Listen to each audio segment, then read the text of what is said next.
Welcome back to Speak Out with Christine Jurgen. We are kind of behind the scenes backstage with some of our speakers for the National Pro-Life Summit. Right now we have Mia Armstrong with us, and she was one of our speakers, so we're going to chat with her a little bit and hear about her experience, why she likes to stand for life, what she said on stage, and a little bit about her own personal story. So Mia, for anybody who might not know who you are yet, could you tell us? I'm Mia Armstrong, and I'm 13. And today you were one of our speakers at the National Pro-Life Summit, right? Yes. And how did that go? It went great. I was a little nervous at first, but I got over my fears and I stood up. People ask me, why are you so passionate about ending abortion? I say, because I am living proof that every life has purpose. People with disabilities need to be celebrated, not eliminated. The abortion industry is working hard to make people like me disappear. Here's an idea.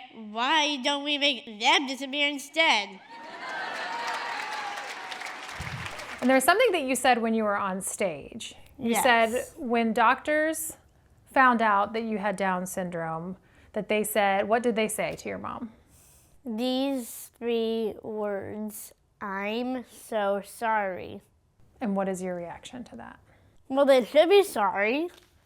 I mean, the doctor literally told my mom that I had Down syndrome, and she recommended abortion, and that's not right. That's wrong. She didn't choose that for my life. And so there's a lot of people who will say that because somebody might have Down syndrome or maybe another condition or something along those lines, that we should have abortion in those instances. What would you say to them?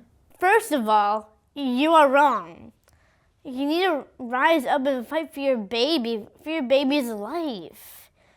Don't need to end it. Just begin it and embrace the light in your baby. That is so beautiful.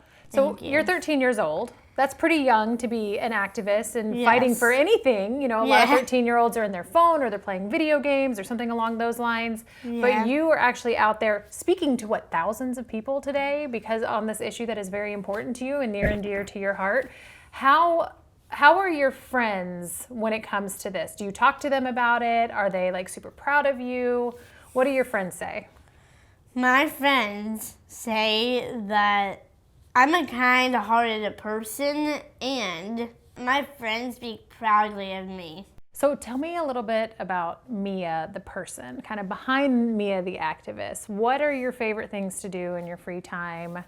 Do you hang with family or any hobbies? Well, I discovered that I love singing, and I love hanging out with my family. I always say I want to have a game night, and my brother had a game night with my mom's cousins. While you were here in DC, they're having game night? So Yeah. that's totally not fair, right? Totally not. It's not fair at all. We have game night almost every night after dinner. My kids and I play a card game, and it's super fun. We love it. Wow. And my girls were calling me and saying, we just played the game and we won. And I had the same sentiment that I was so frustrated that I wasn't there. So I get the feeling of being left out on game night.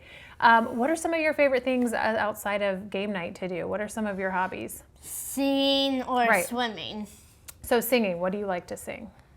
A lot of songs. A lot. I can't even name one. There's so many. Could you give us a little sneak peek?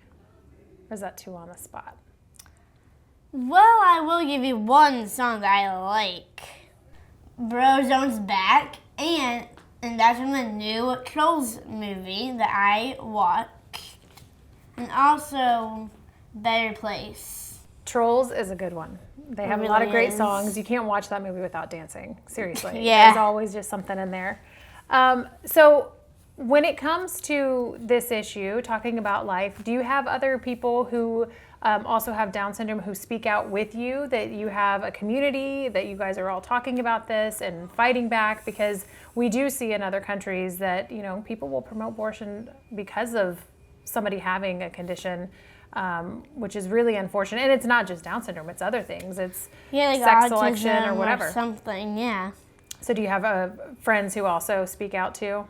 Yes, of course. You make sure that you stick around people who are pro-life. Yes. Not just that, but for friendship also. So I heard from a little bird that you like to surf, which is really cool because we had Bethany Hamilton as one of our speakers today, Yes. and she's obviously a professional surfer, which is really cool. Are you good at surfing? Is this a true rumor that I heard? I'm a really good surfer, but I don't like to brag. And rock climbing, I hear, is something that you're super interested in. How did you get involved in that?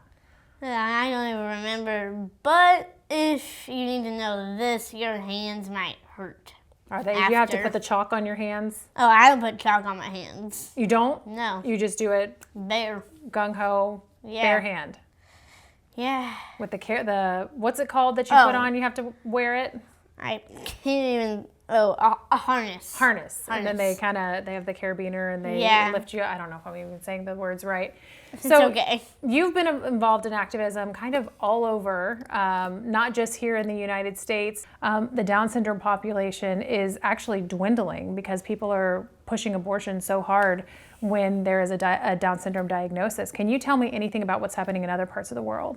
Well, I went to Iceland to film a music video, and I met one of the last girls with Down syndrome in Iceland. Her name is Kolfina. She's so sweet and really kind. And how does it make you feel personally that that's happening in other countries, that the Down syndrome population is dwindling because abortion is being pushed so hard? Well, the abortion industry is wrong. Babies should be celebrated, not dead. And when I met Kolfina, it was really nice to talk to her. She's been really nice, sweet, and kind to me. I've done the same thing to her. So you guys just hit it off, had a great friendship. Yes. Language barrier, but you were able to get past the language barrier. Yes. Now, if somebody might say that Down syndrome is a barrier to being successful or having a good life, what would you tell them?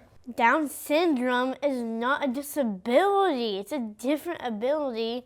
Everyone should see it that way, not just adults or kids.